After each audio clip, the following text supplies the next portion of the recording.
ప్రయోగం చేసేదాకా వదలనట్టు లేదు నేనైతే. ఈరోజైతే ఒక ప్రయోగమే చేస్తున్నాను. ఏదో చేయాలనుకుంటాను, ఏదో చేస్తాను.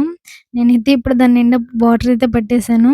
దాని మీద తర్వాత చూసాను. దాని మీద 2 సెంటీమీటర్ కిందకే ఉండాలి వాటరనేసి నేనైతే ఫుల్లుగా పట్టేసాను.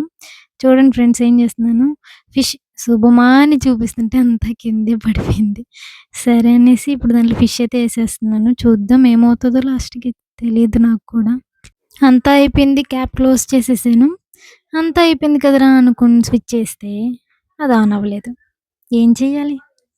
ఇంకా అన్నీ కరెక్ట్‌గా పెట్టానో లేదో కూడా నాకు తెలియలేదు. మళ్ళీ కరెక్ట్ చేసి మళ్ళీ స్విచ్ చేశా.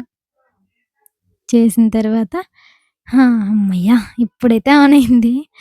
చూడండి ఫ్రెండ్స్ ఇప్పుడు లైట్స్ అన్నీ వచ్చాయి. ఆ ఫిష్ మాత్రం కదలలేదు. మళ్ళీ ఏం చేశానంటే ఆ వాటర్ కొంచెం తగ్గిచ్చి తర్వాత చూసాను. ఇప్పుడైతే బాగా తిరిగిందది. పర్లేదు ఒక ఫిష్ అయినా దొరుకుతుంది. సరే ఇంక ఇంటికైతే బయలుదేరేసాను. దారిలో కూరగాయలు తీసుకునేసి రేపు మార్నింగ్ అమ్మకు వంట చేయాలి కదా!